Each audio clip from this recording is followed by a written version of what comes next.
So this session is on plant nomenclature. We know the concept. You might have studied this concept before, but still you will have a look towards this concept as a point of as a point and topic of the course 404, concept and need of plant nomenclature. So why there is a need to give the names to the plants? Why there is a need of naming the plants? Yes, to avoid the confusion between plants and again to communicate, uh, just to communicate with the whole world, because we know that we are having different languages, regional languages, the national languages too, and not only languages, but there are different dialects. Boli bhasha hai.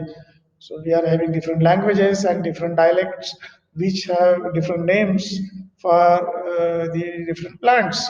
And suppose one plant which we are having the name that is mango in English and amba in Marathi or Aam in Hindi. So if we are taking, if we try to communicate with this regional or the common or the vernacular name of Amba, then nobody will recognize from America or the European nations. So to avoid all these confusions and to communicate with the people across the globe, the plant nomenclature concept has been developed. So here we will see what is this concept and why there is a need of naming the plants. So name is the means of reference to all the living and non-living things we know. Everything which we look or everything under the sky is having certain names, isn't it? So we are having, we do have mm, certain names, and the non-living things which are associated with us, we have given the names. That is the table, chair, mobile phone, fan, everything. All these have been given to these particular identities or particular things. So the naming is everywhere, not only in the life sciences, but everywhere. The naming of or the nomenclature is common phenomenon, and any object known to human being is given a name to describe and communicate ideas about it. It's clear, because if there is no naming, it would be having confusions. It would be having confusions. So for a particular, for a specificity, the nomenclature concept is there.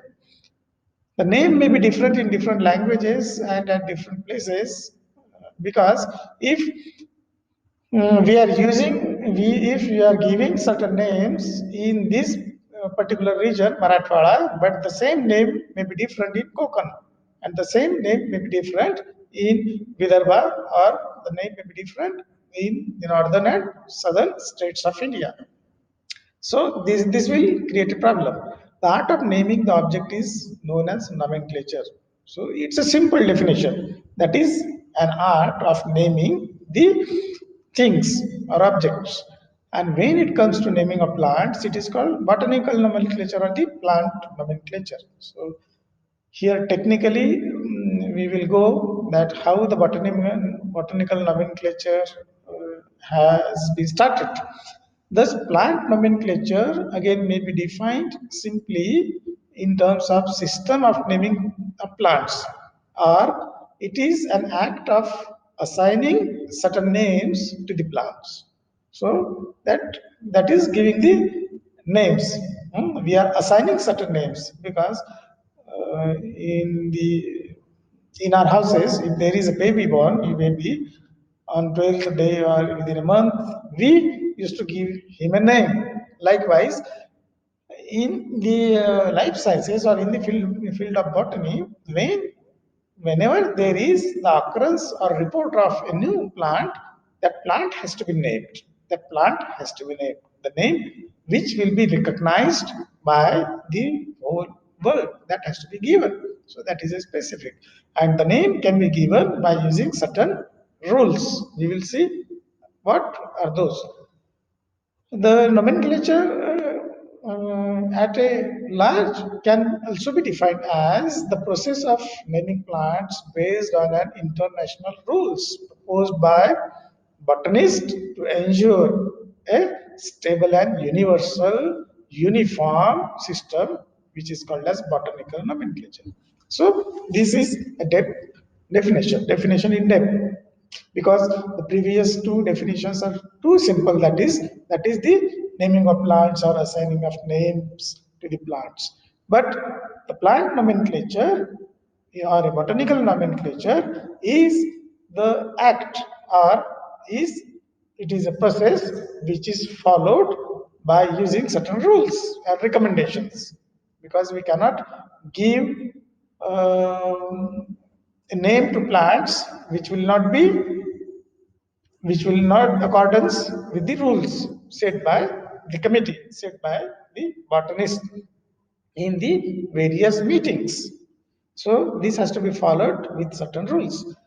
Nomenclature involves principles which are governed by rules formulated and adopted by international botanical congresses, which are held at different places at different intervals the at certain locations in different continents.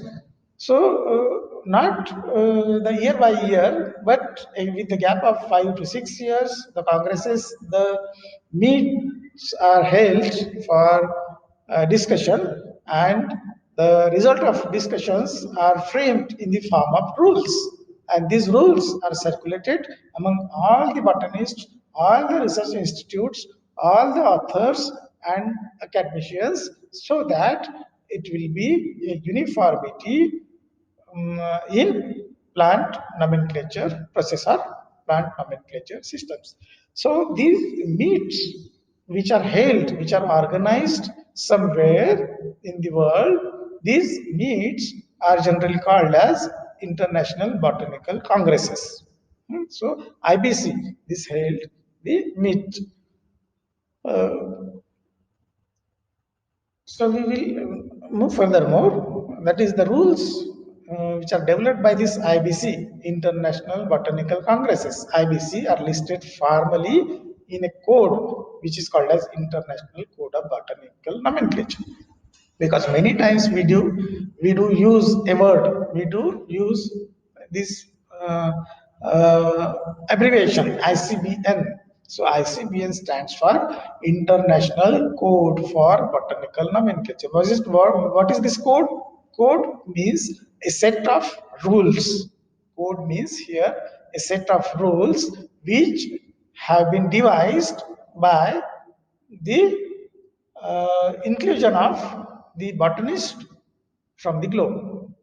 So these are the codes, these are the rules, which are nowadays called as the International Code of Botanical Nomenclature. This has also been changed, which is called as ICN. We will see furthermore. But for now, we know that the committee which is responsible for the nomenclature, for the plant nomenclature, is called as the ICBN, or International Code of Botanical Nomenclature. The major goal of this ICBN is to provide one correct name for each taxon. Here, taxon means a species or a subspecies, whichever will be a lowest unit in the hierarchy. You know what is hierarchy? From the top, that is, yes, from kingdom, then what is given division, then subdivision if it is there, then series or class, subclass, order, suborder, likewise up to the species and subspecies or anything else variety if it is there. So this will be a hierarchy, and a taxon is a term which is applied to the lowest unit in the hierarchy of this nomenclature system. So here, what is the major goal or what is the principle behind this? That is to give the correct name and a specific name for each such taxon. Thus, after determination of a new taxon, based on some important characteristics, its scientific name is generated, its technical name is generated, which is accepted by the committee. So many new plants may be known to the scientific world by the exploration of new areas, and one can communicate his discovery to the world by giving these technical names. Nowadays, what happens when the researchers um, find something new from the forest, from the unexplored or underexplored areas, then first of all, he tried to claim the name of that plant. He tried to claim the name of that plant because with the rules of priority, the authority will go to, or the credit will go to the person who will publish the name at first. At first, because successively if they are publishing, then the second person will not get the credit. So here, that's why the research at the initial stage is kept confidential. The research at initial step is kept confidential to earn the credits, So here, that is the scientific name is generated, and then after it is published. So taxa or a taxon, singular, are the taxonomic groups of any rank. Any rank, when we are saying, that is at the lowest unit first, and then if you are talking about the genus, then at that time it will also be called as taxon. For an example, if we are talking about the genus Terminalia, you know, there are number of species with the genus Terminalia. Terminalia valerica, Terminalia, that is Bihala. Terminalia cebula, that is Hirda. Terminalia arjuna, that is Arjun plant. Terminalia katapa, that is what we call as the badam, khota almond. Khota badam.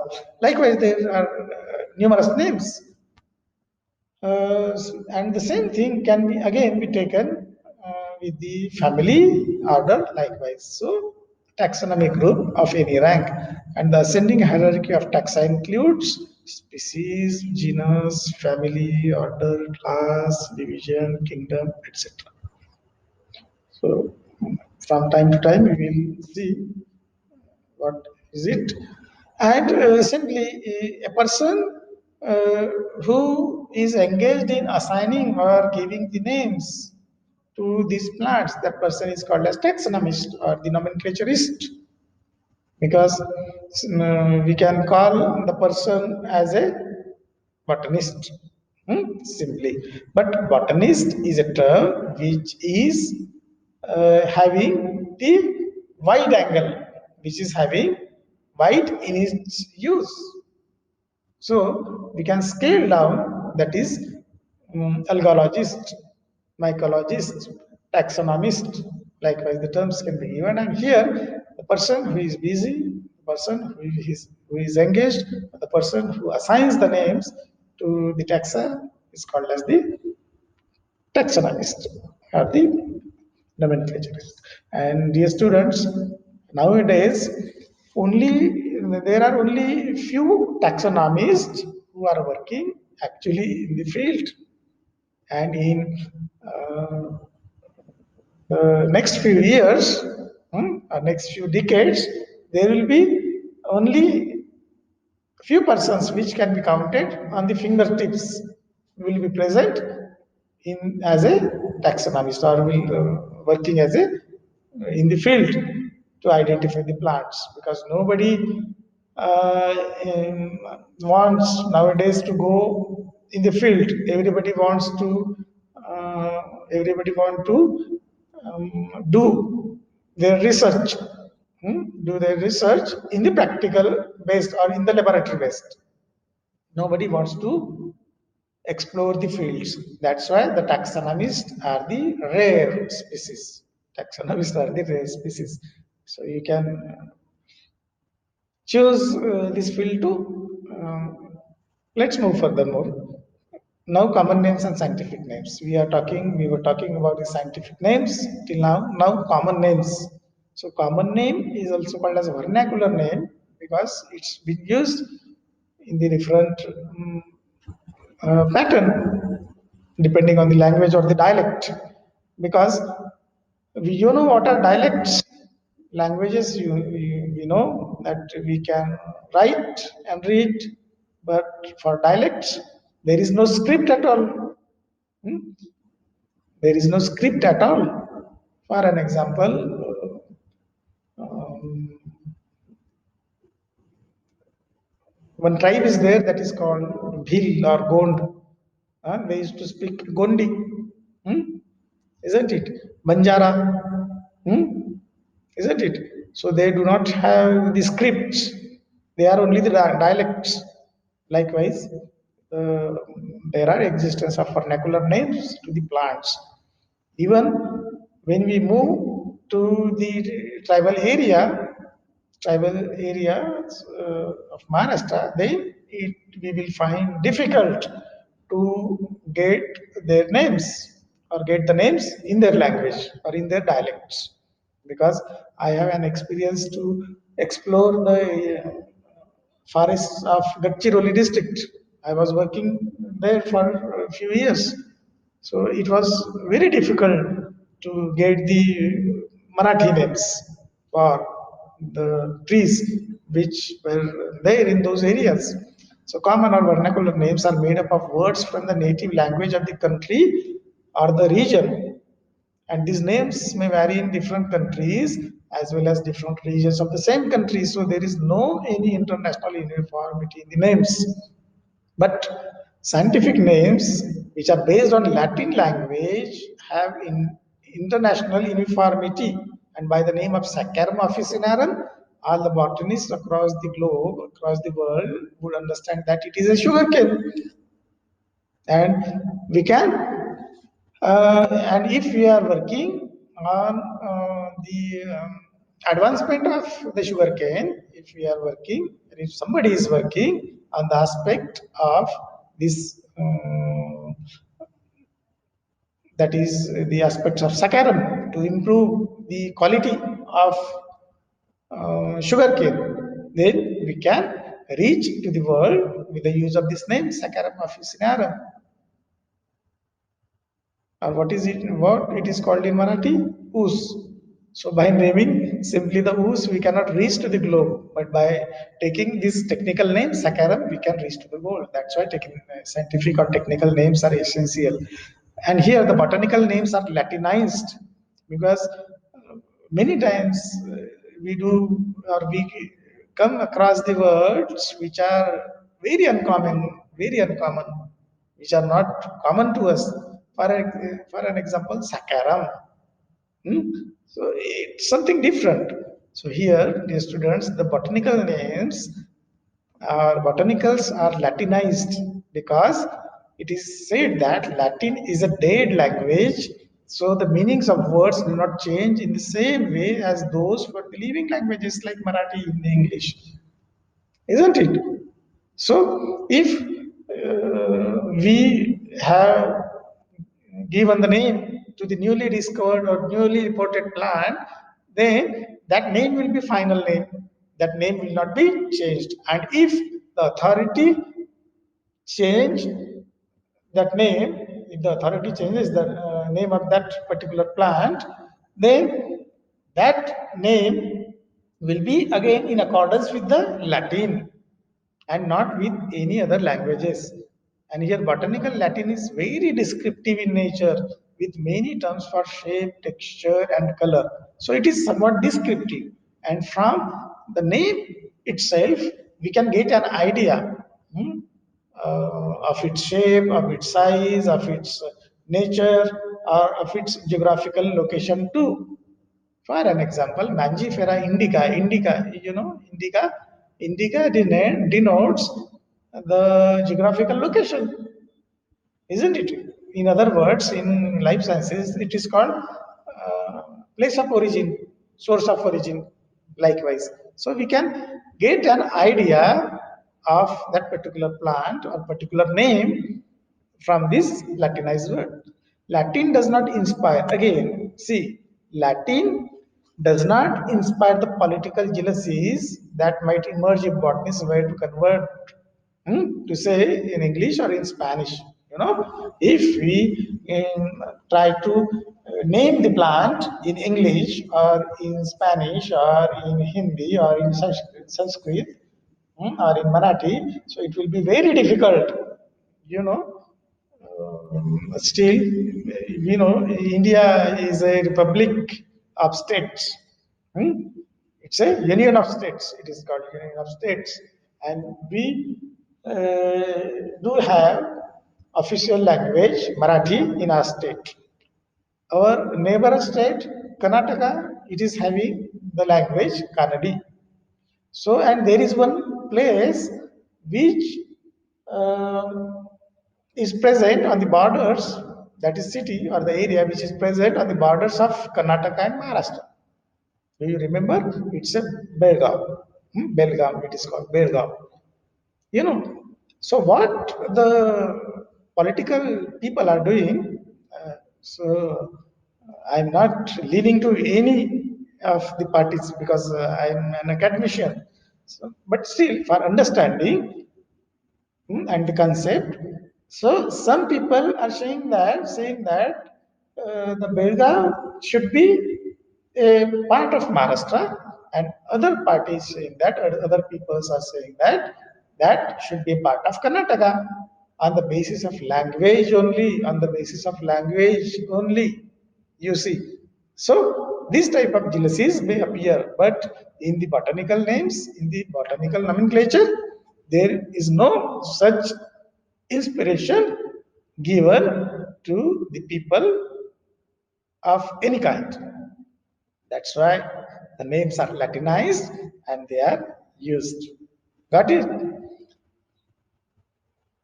Some of the major problems which are associated with the common names are as follows. So look at this. Just a look. Common names and scientific names, how do they differ? Common names, these are not universal in occurrence. They vary in different languages, whereas scientific names are universal and are recognized throughout the world. Then common names do not provide information indicating generic and family relationship, whereas scientific name provides information regarding these relationships too. For an example, potato, or the what? Um, the eggplant, brinjal, which is having the name Solanum melongena for brinjal and Solanum tuberosum for potato, isn't it? So they belong to the family Solanaceae. But here in Marathi, batata or what that is wangi, we do not get an idea of its family or generic name. So it's the difference. A well-known plant may have hundreds of common names, whereas a well-known plant has only one scientific name. We know that in vernacular style, a single thing or single name they have multiple names. Ambiguity is there. Wanga, huh? Wangi, then what is called as Bhatta. Hmm? Likewise, for an example only, sometimes two or more plants have the same common name.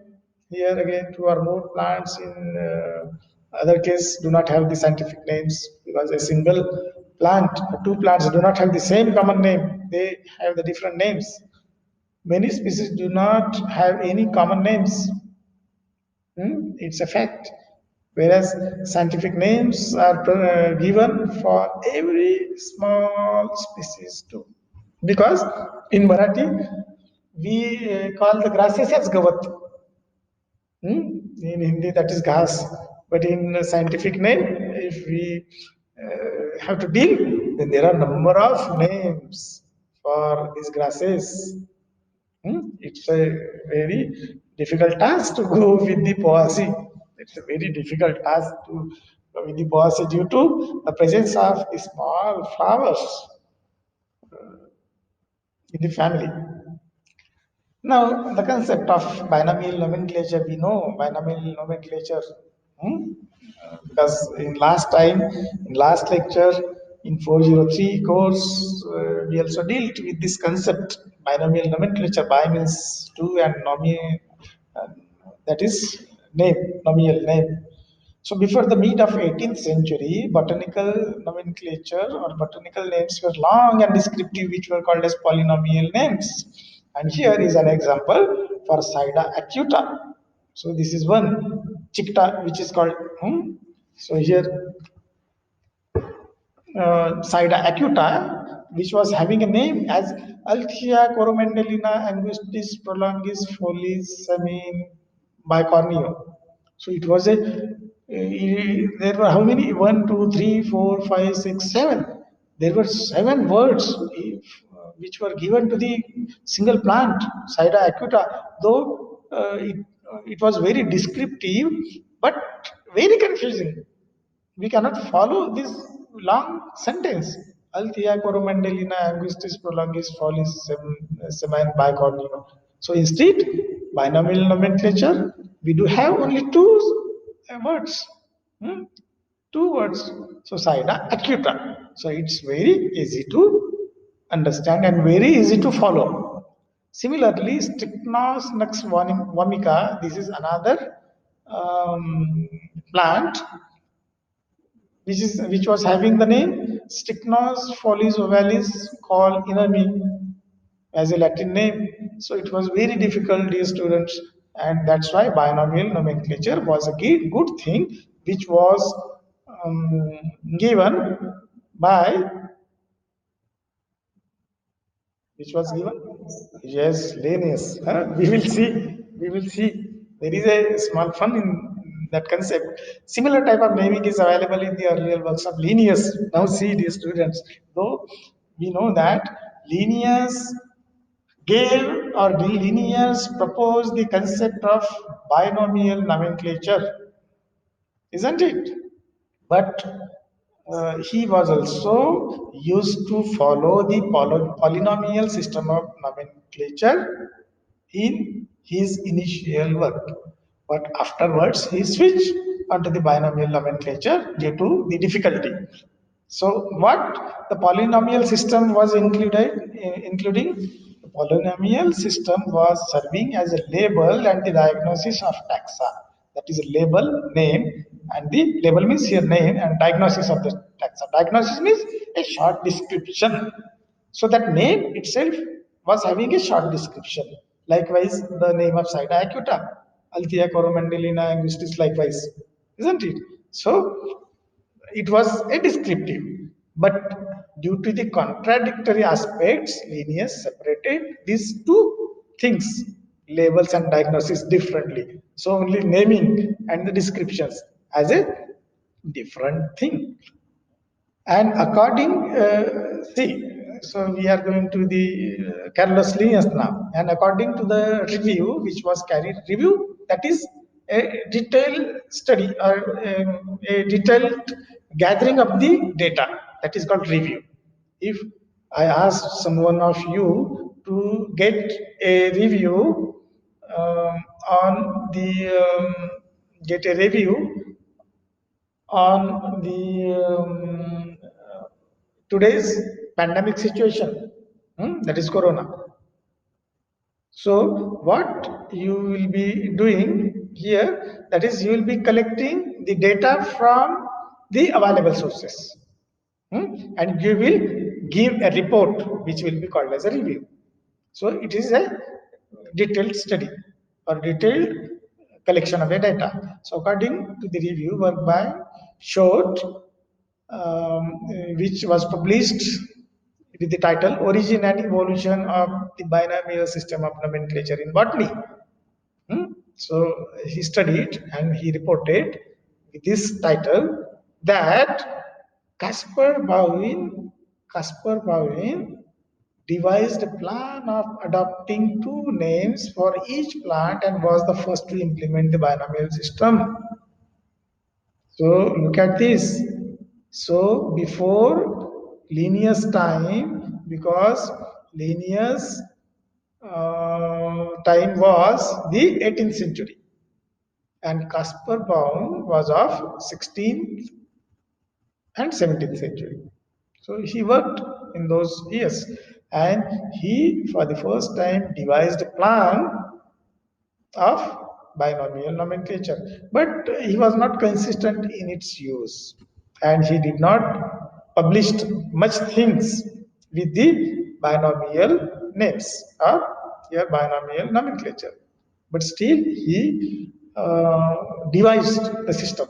But afterwards, what happened? Carlos Linnaeus, due to the ambiguities found in the or the contradictory things in the polynomial system of nomenclature, Carlos Linnaeus shifted to the binomial system, and he made the binomial nomenclature system popular among the people. And when people followed, or when people saw the simple system of naming the plants in terms of binomial nomenclature, then people started following Linnaeus. That's why today we are the people gave the credit of binomial nomenclature to the Linnaeus, who was a Swedish naturalist, used the binomials for the plants described in his species Plantarum, and that was a good publication, or that was the first publication of Linnaeus in which he used the binomial nomenclature systems. So, at us, we say that Linnaeus proposed the binomial system of nomenclature initially because he popularized the system. And according to this system, the scientific name of a plant consists of two Latin or Latinized words. The first is the name of genus, and that is called generic name or the generic epithet, and the second is the name of a species or the specific epithet. So there are two names: one is generic name and another is specific name or species name in the binomial system. And the botanical name of sugarcane is Saccharum officinarum. That is, here the Saccharum is the genus of the plant, and the second word officinarum designate the species of the genus Saccharum. The generic name is always a noun and written with a capital initial letter, and the remainder small. The generic name is also the singular one and may have following types of origin. So they may have different origins. So the generic name may be in the honor of the names of well-known persons like Sarracenia, from the scientist Michel Sarracen, Theophrasta in the honor of Theophrastus, and Condolia in the honor of Epidicandol. So in the name of the person, the genus name can be given. Theophrastus, please remember here, Theophrastus is designated to be a father of botany. Theophrastus is designated to be a father of botany for his pioneering work. The generic name may be descriptive with reference to common characteristics of the included species. For an example, Sarcocarpus. So here Sarcocarpus means the coiled fruit. Sarco means circular or coiled, and carpus means fruit. Xanthosylum. Xantho, that is the word, Latin word, which means yellow. Xanthophyll, yellow pigment film. Yellow pigment film is here leaves. Xantho, that is the name of pigment which is present in the leaves. Xylem means here wood. Xylem, wood. So xylem, yellow wood. Likewise, the generic names may be designated. The generic names may be of poetic or mythological origin. So one name for example, that is Theobroma. So Theobroma is a name which suggests that the god's food. The generic name may also be the original name of the plants. For an example, Betula, Quercus, which were the old Greek names for birch and oak. So for this, to the names may be given. So it is a noun. Now the specific is generally or often is an adjective. So adjective that gives or that adds something to the noun, to the genus, and written with a small initial letter. For white flower, it is called as alba. You know, alba, Datura alba. Hmm? Datura is a genus, alba is a species. So the Datura genus which bear the flowers of white kind. So white flower, Datura, is called as Datura alba. Then edible one, that is sativa. Sativa. There are numerous examples which do have the species name sativa. Black color, nigrum. Nigrum. Black color, pepper. Pepper, nigrum, mint. It may be a pronoun here. The specific epithet or species name may be a pronoun. For an example, Americana, from the America, Indica from India, Bengalensis from Bengal, Nagpurensis from Nagpur. Hmm? Or sometimes it is also given in the honor of a person. In the honor of a person. For an example, Sahani, Birbal Sahani, Sahani, isn't it? Sagittarifolia, shape of a leaf. Sagittate. Sagittate is a morphology or shape of a leaf.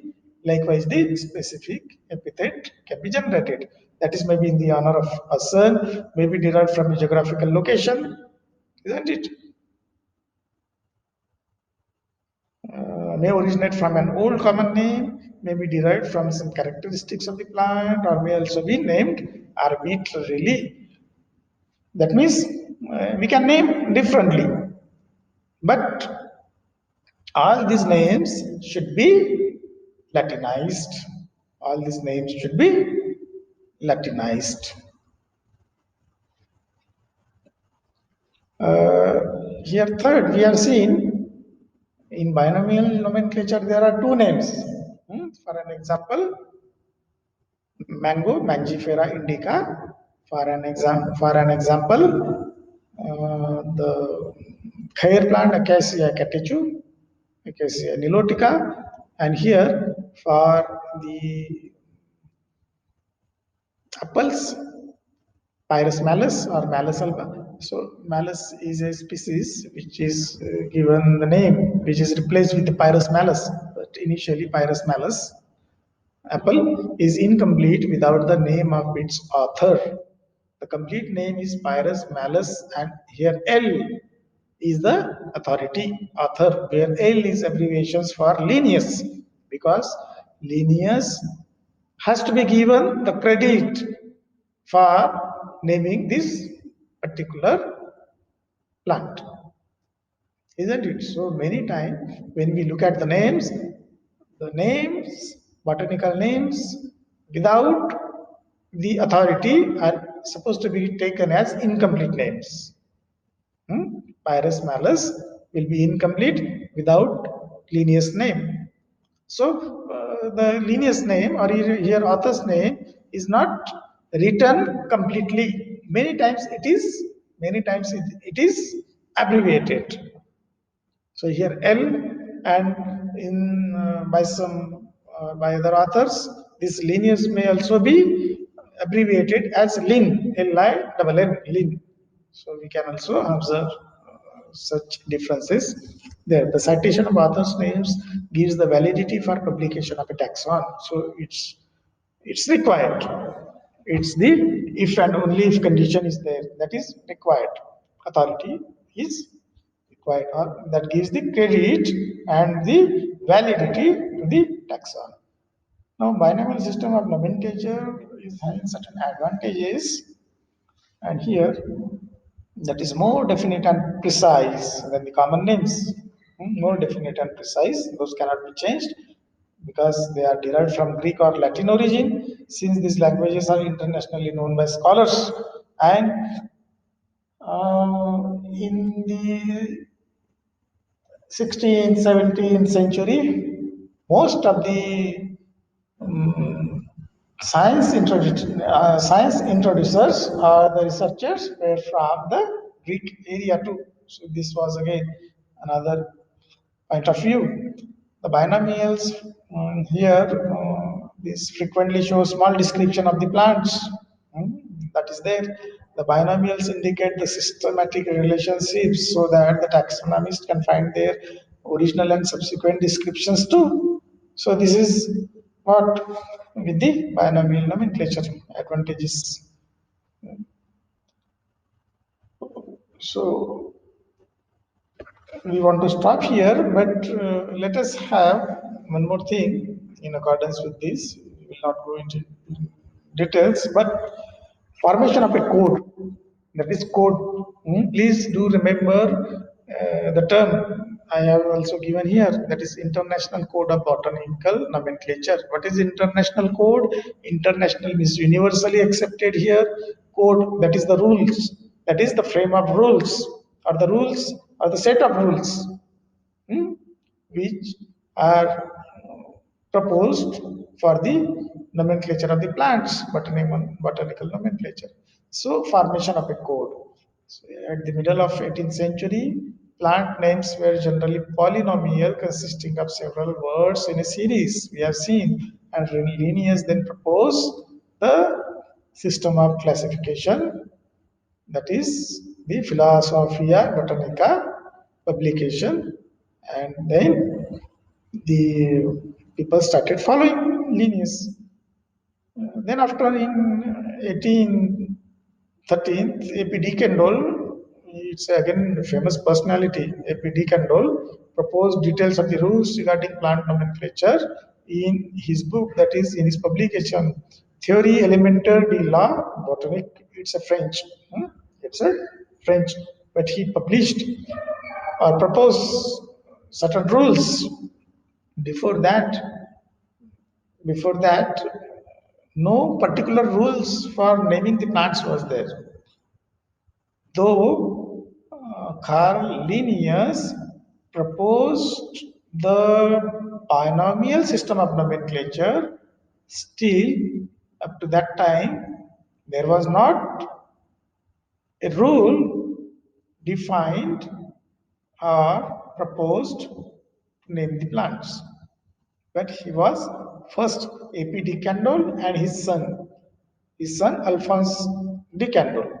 Alphonse de Candolle, who was the son of A.P. de Candolle, conveyed, that is organized, the scientists from the globe for the first time, and it was called as International Botanical Congress.